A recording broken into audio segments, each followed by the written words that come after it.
Esse poder se exerce sobre tudo, pessoas e coisas que se encontram no seu território. Ou seja, amplia.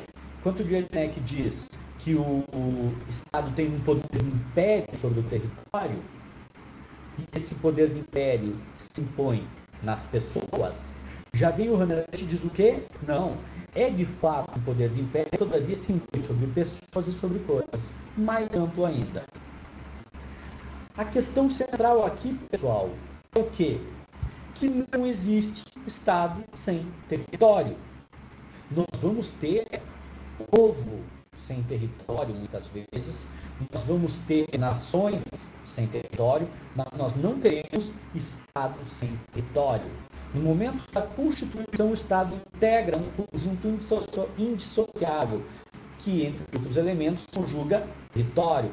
A gente já viu, então, para termos um Estado, temos que ter, um povo sob um território delimitado e gerido por um governo com soberania.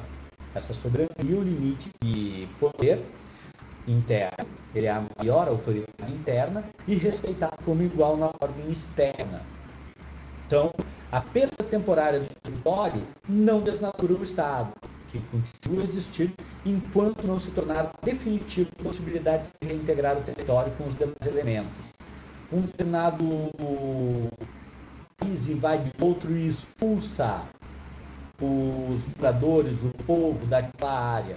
Só que eles conseguem se reorganizar, se agrupar, conseguem apoio interno, voltam e retomam o território. Eles não deixaram de ser Estado enquanto foram expulsos. A partir do momento que eles consigam retomar. Então, deve haver essa necessidade.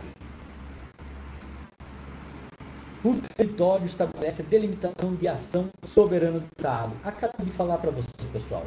Dentro dos limites territoriais, a ordem jurídica do Estado é a mais eficaz por ser a única dotada de soberania, devendo dela admitir a aplicação dentro do âmbito territorial de normas jurídicas provindas do exterior. Basicamente, nós temos a legislação que se aplica aqui no ordenamento, aqui no território brasileiro, que é a lei maior. Todavia, nós vamos buscar em tratados internacionais, em convenções, em resoluções, mecanismos para nos adequar a esse mundo globalizado. Exemplifico, nós temos uma gama de direitos que estão previstos, por exemplo, na nossa Constituição Federal. Todavia, nós vamos ter um reforço a partir, por exemplo, da Declaração dos Direitos do Homem, dos mecanismos de proteção à dignidade da pessoa humana, de proteção à mulher, de proteção da criança e do adolescente, de proteção ao meio ambiente. Tudo isso, então, nós vamos ter buscando e mesclando com as exigências do direito internacional. O que prevalece aqui no Brasil? A ordem jurídica interna. Todavia, nós internalizamos muitos tratados. Além de ser elemento constitutivo necessário, o território, sendo o âmbito de ação soberana do Estado, é um objeto de direito deste, considerado no seu conjunto. Assim é que, caso haja interesse do povo, o Estado pode até alienar uma parte do território. É possível, como eu falei para vocês há pouco, o Brasil comprou o Bolívia, o Acre, o Brasil negociou uma parte do Amapá, se não me engano, com a França, não me lembro da história.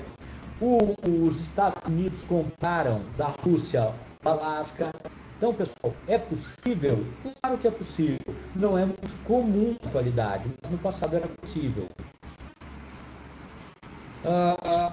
Como reflexo disso, nós temos alguns princípios. Por exemplo, o princípio da impenetrabilidade.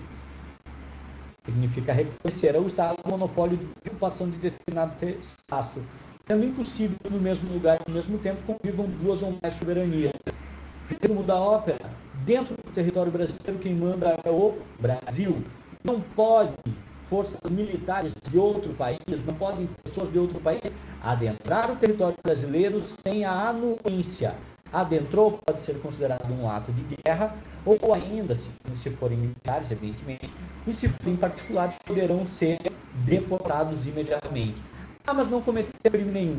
A partir do momento que entraram sem conhecimento das autoridades brasileiras já cumpriram a lei. Elas teriam que ter passado pelo crime formal, pelo elemento formal. Além do princípio da impenetrabilidade, que impede a existência ou a coexistência de soberania, temos ainda uma significação jurídica negativa, portanto, exclui outras ordenações e cria para o Estado a obrigação de agir sempre no seu âmbito, se verifica em certas circunstâncias. Resumo da história, nós temos que cuidar da ordem jurídica interna. Nós temos que organizar a vida em sociedade.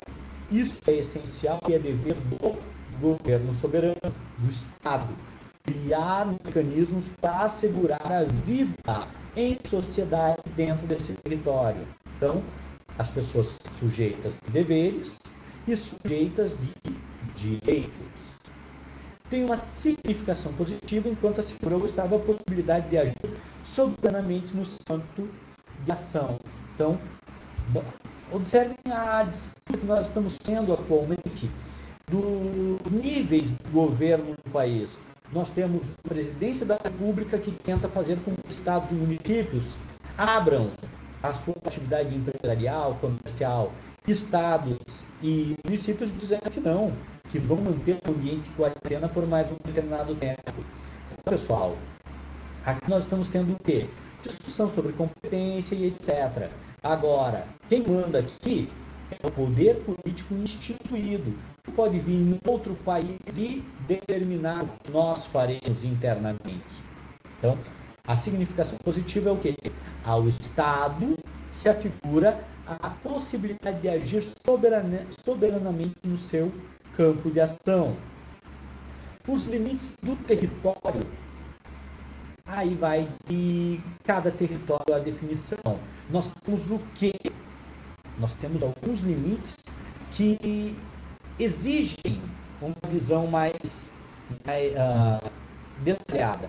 Por exemplo, com relação ao subsolo, cada estado detalha, cada estado aponta como vai se comportar a proteção do subsolo, dos recursos, dos lençóis freáticos, da água no subsolo, a quem ela pertence, da questão dos minerais. Aqui no Brasil, só um grave equívoco: os recursos minerais pertencem à União, então ao governo federal. A extensão do território sobre o mar já demora mais atenção. Por quê? Porque nós temos recursos valiosíssimos no mar. A exemplo do pré-sal aqui no Brasil, dos campos de exploração petrolífera, mas principalmente para todos os países, as zonas pesqueiras. Então, eu não posso simplesmente falar o meu limite de mar vai até o infinito, até o próximo continente. Não. Nós temos, então, várias formas de discussão. A mais antiga dizia que a extensão do território sobre o mar dizia respeito ao quê? A um tiro de canhão. Isso no século XVII. Hoje se fala em 200 milhas náuticas. Então, uma regra geral. Sobre o espaço aéreo, como que se dá os limites ou essa soberania? Depende. Nós vamos ter vários dispositivos. Então, em 1944, em Chicago, foi celebrada uma convenção que dizia respeito à aviação civil internacional, regulamentando o uso do direito à passagem inofensiva. Para vocês, nós estamos falando aqui de aviação civil, os aviões de linha. Imagina então uma American Airlines, etc. Ela tem direito a ingressar na medida que tem rotas normais. A Força Aérea Americana não teria a mesma liberdade. Em 1963 foi aprovada uma declaração de princípios jurídicos aplicáveis às atividades dos Estados na exploração e uso do espaço exterior. Basicamente, os Estados diziam que não iriam se declarar proprietários da Lua, por exemplo, que não iriam se declarar proprietários de outros planetas, e por aí vai. Então, pessoal, isso diz respeito ao território. No próximo vídeo vamos falar sobre o povo. Muito obrigado pela atenção e seguimos.